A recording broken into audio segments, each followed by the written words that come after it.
नुकतीच माळेगाव सहकारी साखर कारखान्याची निवडणूक पार पडली. गेल्या अनेक दिवसांपासून या निवडणुकीची चर्चा होती. खरं तर पुणे परिसरात या निवडणुकीचे वारे वाहत होतेच, शिवाय संपूर्ण राज्याचंही या निवडणुकीकडे विशेष लक्ष लागून होतं. याचं कारण म्हणजे इथे असलेली पवार काका पुतण्यांमधील लढत. अजित पवार, शरद पवार आणि युगेंद्र पवार या तिन्ही पिढ्यांतील काका पुतण्यांनी या निवडणुकीत प्रतिष्ठा पणाला लावली होती. शिवाय अनेक वर्षांपासूनचे विरोधक असलेले तावरे विरुद्ध पवार अशीही ही लढत. सर्वात महत्त्वाची बाब म्हणजे एखादा उपमुख्यमंत्री थेट सहकारी साखर कारखान्याच्या निवडणुकीच्या रिंगणात असणं हे देखील कदाचित पहिल्यांदाच घडलं असावं. त्यामुळेच विविध दृष्टिकोनातून ही निवडणूक प्रतिष्ठेची बनली होती. विशेष म्हणजे मतविभाजनासाठी शरद पवारांनी या निवडणुकीत आपलं पॅनल उतरवल्याचंही बोललं गेलं. मात्र यावेळी शरद पवारांचा हा डाव सफल झाला नाही. अजित पवार आणि शरद पवारांनी माळेगाव सहकारी साखर कारखान्याची निवडणूक एवढी प्रतिष्ठेची का केली? या निवडणुकीत काय घडलं आणि माळेगाव सहकारी साखर कारखान्याचा इतिहास काय आहे? याबद्दलच सविस्तर जाणून घेऊया आजच्या व्हिडिओतून. नमस्कार, मी अवंती भोयर आणि कॅमेऱ्यावर आहे साक्षात सावंत. दिनांक 22 जून रोजी माळेगाव सहकारी साखर कारखान्याची निवडणूक पार पडली. निवडणुकीत 88.48% मतदान झालं.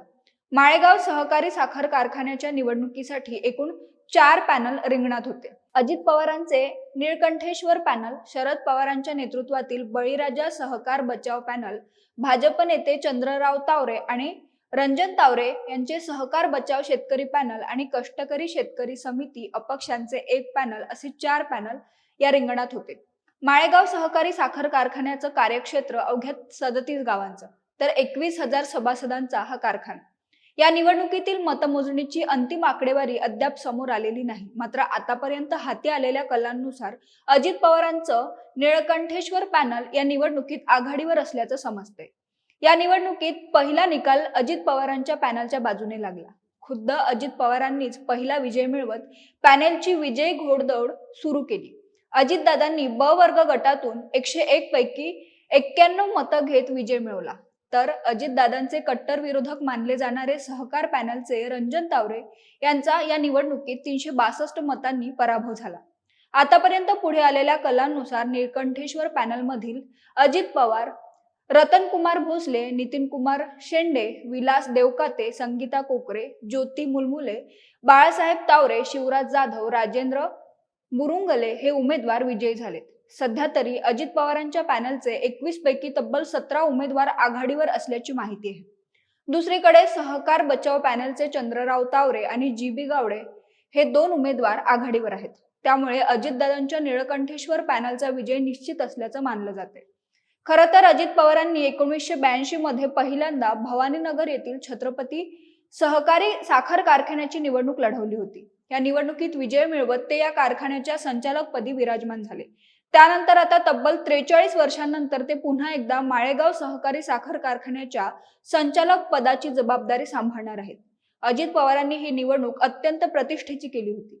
वेगवेगळ्या प्रचार सभा, दौरे हे सगळं करत त्यांनी हा साखर कारखाना ताब्यात घेण्याचा निश्चयच केला होता. माळेगाव साखर कारखान्याच्या निवडणुकीतील सर्वात महत्त्वाची गोष्ट अशी की शरद पवारांनी ऐनवेळी या निवडणुकीत आपला पॅनल उभा केला. खरं तर केवळ मतविभाजनासाठी पवारांनी निवडणुकीत स्वतःचा पॅनल उभा केला होता. शरद पवारांच्या बळीराजा सहकार बचाव पॅनलचं नेतृत्व युगेंद्र पवारांनी केलं. शरद पवार प्रत्यक्ष प्रचारात उतरले नसले तरी सुद्धा शरद पवार आणि सुप्रिया सुळे पडद्यामागून या निवडणुकीकडे बारकाईने लक्ष ठेवून असल्याची माहिती आहे.